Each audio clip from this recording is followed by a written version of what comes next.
Hi and welcome to the Key Customer Growth Podcast. My name is Jermaine Edwards and I've become obsessed with customer behavior and how people and organizations win with their best customers long term. After starting, failing and growing my own companies, 30 customer growth projects, hundreds of strategies, and the study of 50 years of customer service research, I've seen firsthand how and why organizations win, lose, and win again with their most important customers.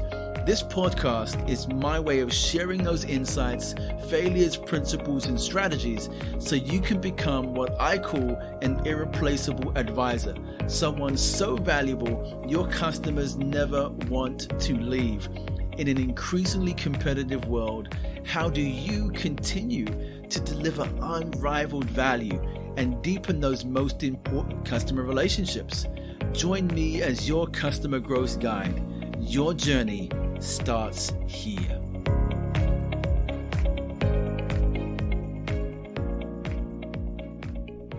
Hey, this is Jermaine Edwards, your customer growth guide. And yes, this is episode number 8. And every single week, I really enjoy getting to talk about some of the most interesting, difficult, some topical and controversial, and sometimes undervalued customer topics today. And today we're going to speak about value and go a little bit deeper than we did in episode 7, thinking about how organizations really become masters of their value, how they become a kind of organization, a team, an individual that produces unrivaled value that their customers really want to scratch their eyes out to get. That kind of value I'm talking about. And really it's a process. It's a way in which we think. It's a way in which we behave, the habits and disciplines we create, the way we think about the activities that we do with our customers. And so we're going to explore why we need to think differently about value. We're going to explore something called the 4 value pillars and how to use them to begin to create that kind of unrivaled value in your marketplace. And then one activity you can do specifically this week or any week to master value in your business, just a single activity to begin that process. So a bit of a question to you. So if you were challenged by a customer to deliver more value each week, each year, whatever that might be, what would your approach be? What specifically would you do to meet that expectation? Because that expectation exists, whether or not our customers have actually articulated that to us in that way or not. They're looking for a specific kind of value and to verify that the relationship they have with you is still the right one to have. So each month, each week, each year, we need to be thinking about these things. And so you might, perhaps begin by trying to identify what value means to your customer, which is really important. Or you might look at some of the objectives your customer has, their business, what they're trying to achieve, and then identify some of your existing solutions that might support them. That might be a way in which you think about value. All these things are positive things to do. However, it won't get you to the place of being the number one choice in your marketplace for your customer at all times, particularly in a marketplace where we know skepticism is high, uniqueness is pretty rare and non-existent, and it's now easier than ever to move to another provider. We have to be really cautious that we're not making too many assumptions, one about our relationships, but about the value we're actually producing to our customers. So we cannot really become more to our customers if we have the same level of thinking as everyone else. We must become more and adopt what I call irreplaceable thinking. So it's a way of thinking that allows us to think more about value as something that we master rather than just something that we do. So to begin this process of irreplaceable thinking, we need to be aware of the value chain of our business. And this is especially true when it comes to managing and growing our most important customers. The activities that we do with them and for them and together, these should all be part of weekly team and organizational conversations. We should be evaluating the impact of our value, reviewing the effectiveness of that delivery, accessing new levels of that value, and translating that into a proposition or result that your customers would spend more to get.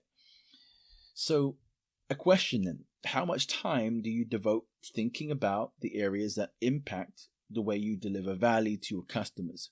It's a really important consideration here, because the amount of time spent is not necessarily just the thing that you want to consider. It's the thinking on the areas that impact the way you deliver value to your customers. How much time do you think about that and the impact of that for your customer?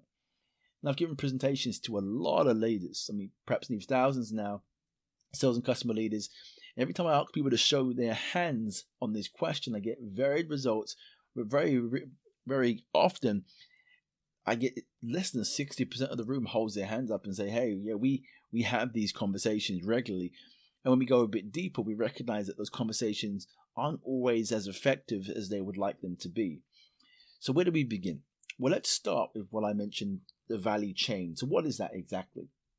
So in every business, there is a value chain, a set of activities that a company operating, in a specific industry performs in order to deliver a really valuable product or service to the marketplace. So we can use a range of business principles and models to support our thinking around this.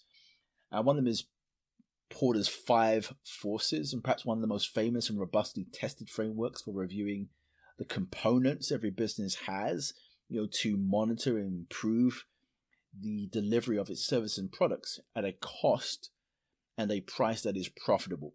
So a way in which we think about reviewing all the components of our business to monitor and improve how effective that delivery is of our service and product at a cost and a price that's profitable to our customers, to us, obviously, and for our customers at a good price. So within this whole idea of the 5 forces or Porter's evaluation of the value chain, there actually sits this unseen area, which I call the 4 pillars of value. And these 4 pillars define the categories of how almost all value is thought about and all value is considered. So in this episode, we're going to look at just exactly what these are. Now, before we get there, I need to give you my definition of value again, which I talked about in episode 7.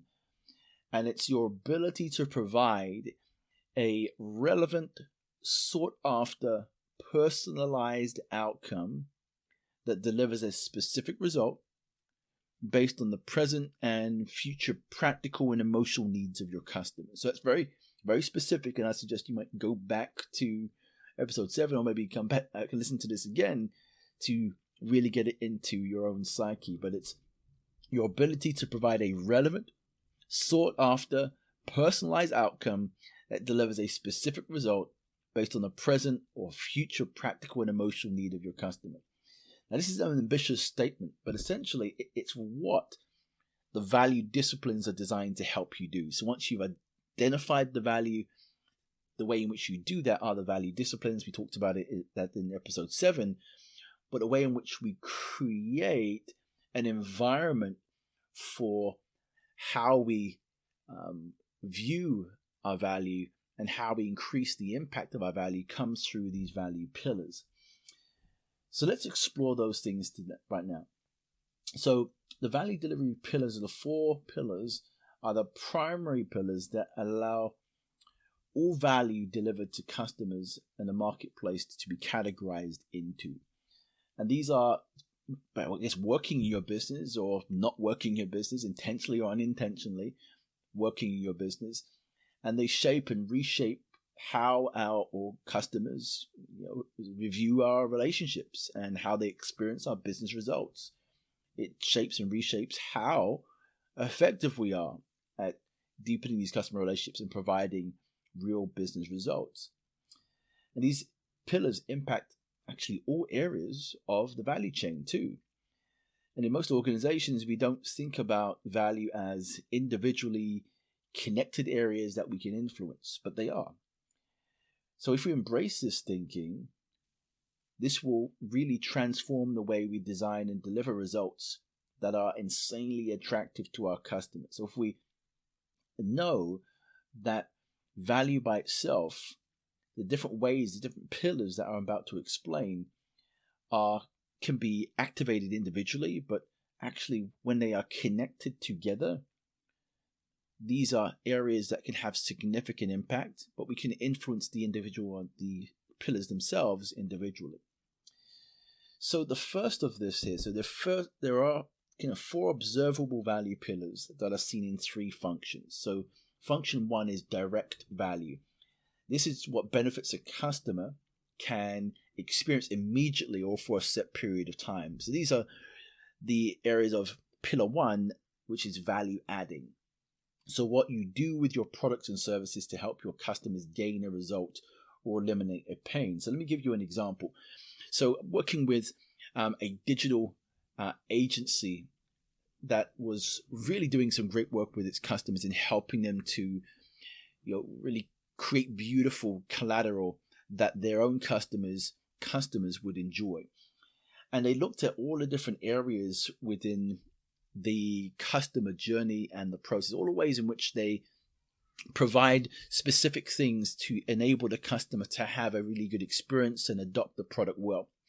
And so what they saw was that the customer, it's really kind of looking at the whole journey. There were about 40 odd different places which they were adding value, where it's education, it was certain kinds of emails, it was templates and PDFs, all different kinds of things that were essentially adding value to them, ways in which a customer can realize a result or eliminate a pain, or adding to this specific product or service. Now, we actually looked at it and evaluated it. We simply asked ourselves the question, which areas of these pieces of value have the most impact to the customer and why? So we began to look at it. We recognized there was this actually really interesting curve of when a customer needed something specific and when they didn't. And although the areas of value that they had were helpful, they weren't always useful to a customer because the timing wasn't right. And so therefore, although it was helpful, the customer wasn't seeing the value in that particular resource because it was given to them at the wrong time in the journey. So what they began to do is simply just identify what is the common journey a customer is taking when they need something specific to achieve a really specific goal or result within their business. In that adoption cycle at the beginning and at the end, after things are implemented and people are working on the actual tools, what is happening? And as we did this exercise, what we began to do is simply mark the places, literally mark the places, the actual time, days, months, when it happens. And all of a sudden, not just adoption went up by about 30-40% with these customers, but actually they started to get proactive feedback from the customers on a regular basis on just how helpful these tools were in the education that they were providing, and actually increased the likelihood of renewal at the end, and actually increased their referral rate from these customers as well because of the way they manage the service.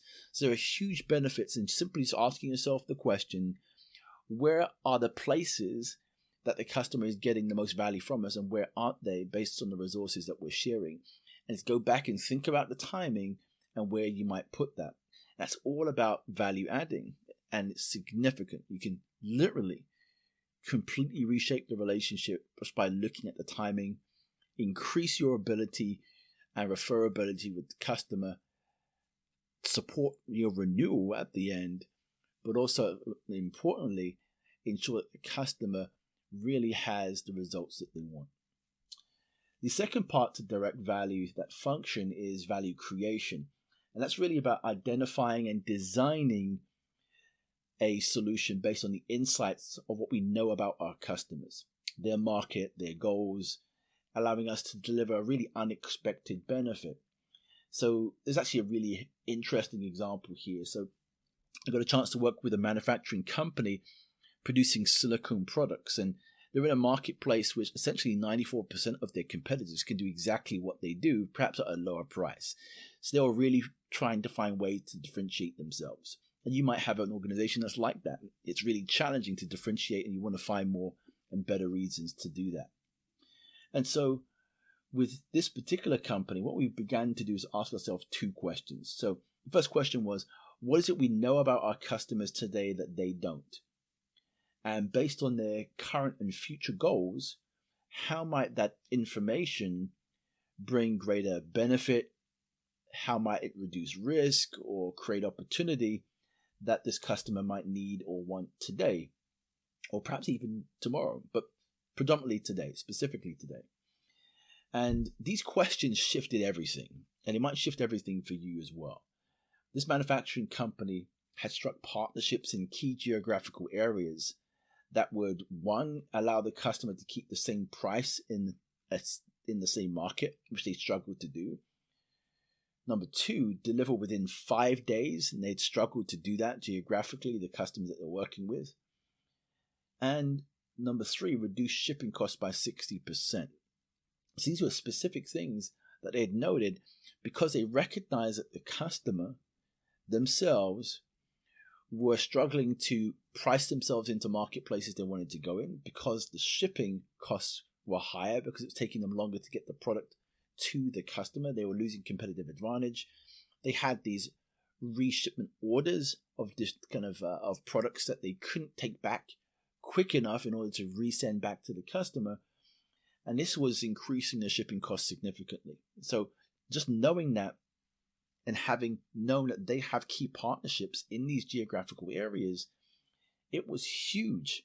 And once they presented it to the customer, literally within 4 months, they saved their customers about $75,000 in shipping and increased their revenue by about 28% in a single quarter. Result, they got every single international order from these customers, significantly growing their business, literally doubling it within a few months. That's the power of value creation, when you're willing to sit and identify those particular things that you know about the customer that they don't, and turn that into a specific solution or advantage. Then we have this second function called systematic value. And systematic value are those benefits the customer experiences consistently and predictably at the different stages in the relationship. And the one pillar that forms this pillar number 3 is value realization. And it's the effective use and management of the resources that you have to enable the full value of your services and products to be delivered. So it's the effective use and management of those resources. So there's a really interesting way in which we can think about this, because value realization is really a new concept being used cross industry. It was typically only used within the technology space because customers were making very large purchases and they were looking for that return on investment. That's physical, practical, tangible returns on investment on these enablement transformation projects that they were doing. So value realization was a framework that came in once these purchases, this particular way of buying technology, had begun.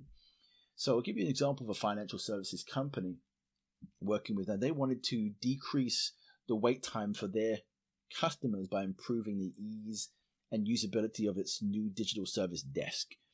So essentially, these financial services companies, they're wanting to make some really specific improvements. So reduce cost of service, increase user satisfaction, increase transaction revenue.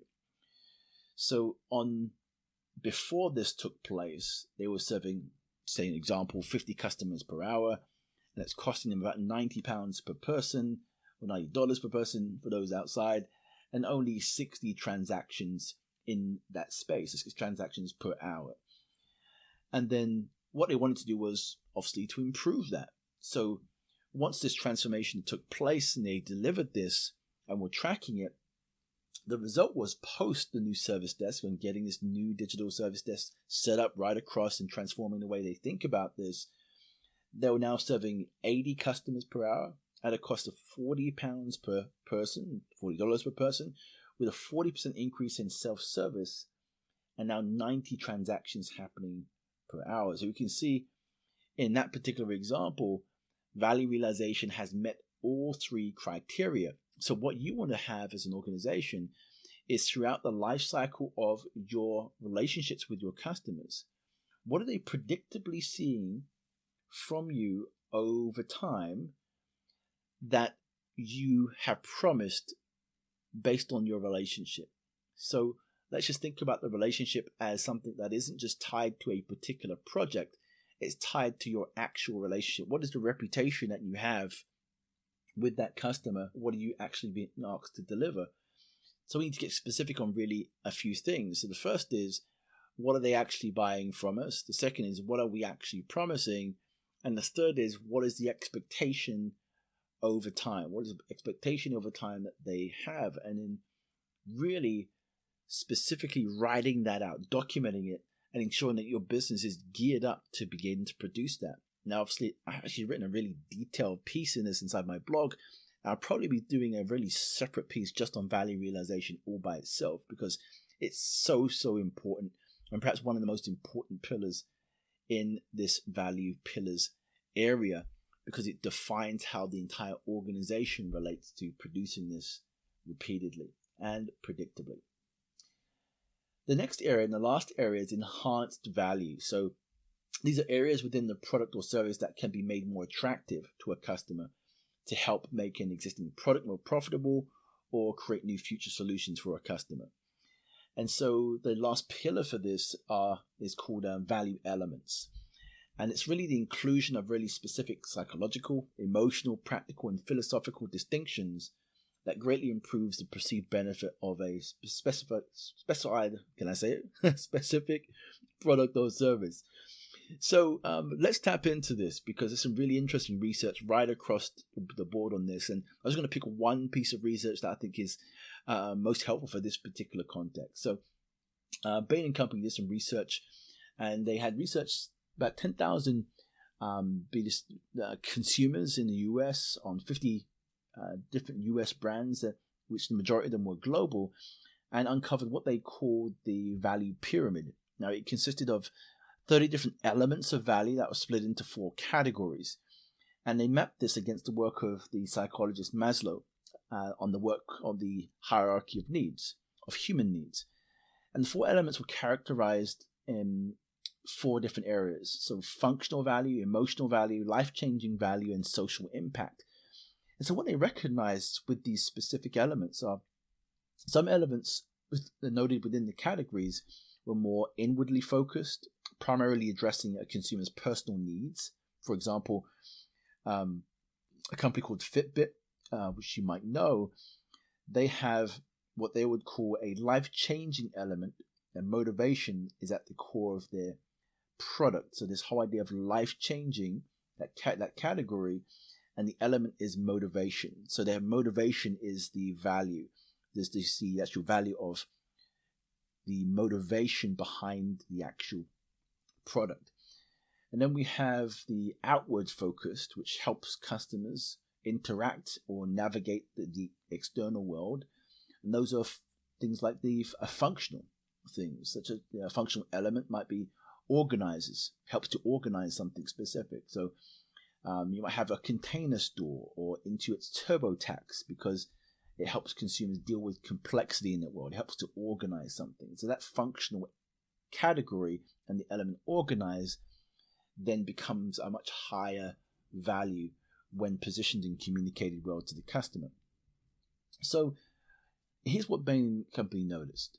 Those organizations that scored 8 or above in these defined elements saw 3 times the revenue in their marketplace, meaning they were top leaders in their marketplace, and 4 times the amount of satisfaction. Their NPS scores were 4 times higher than their next closest competitor.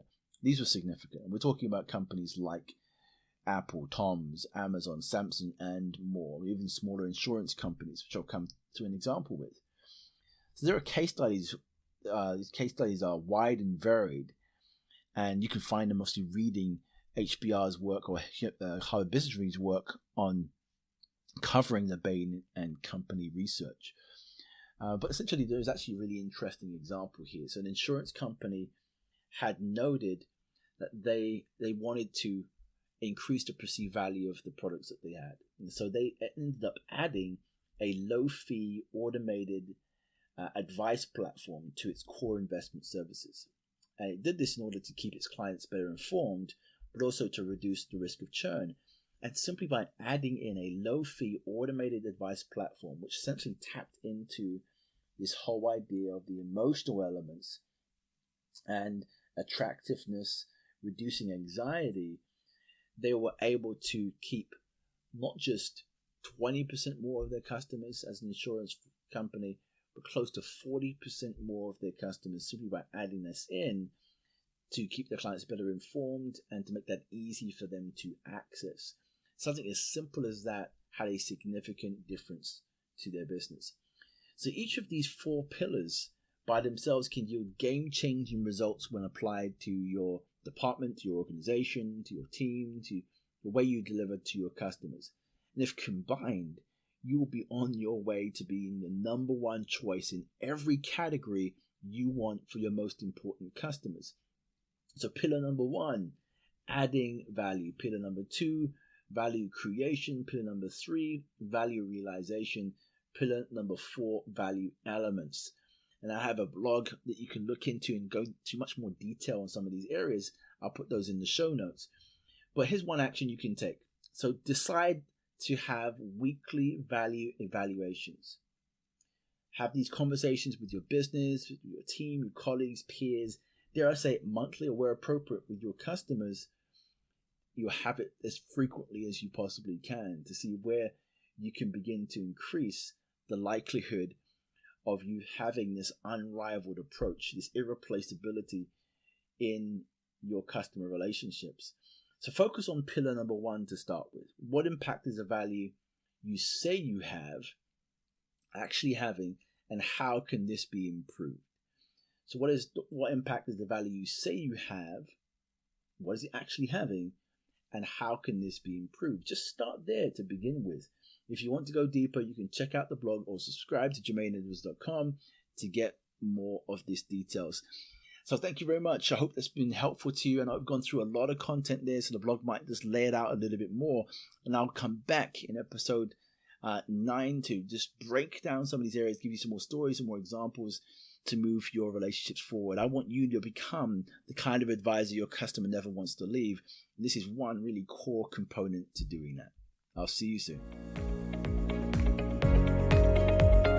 Hey, thanks for listening to the Key Customer Growth Podcast. Hope you enjoyed the episode and got some great value. If that has been your story today, please share, comment, and subscribe so we can reach more people with the message and impact them also. Most importantly, I want to hear your feedback on what you liked or what you would like to hear and see in the future. Look forward to hearing from you, and you can find all the show notes below. Wishing you success in becoming an irreplaceable advisor.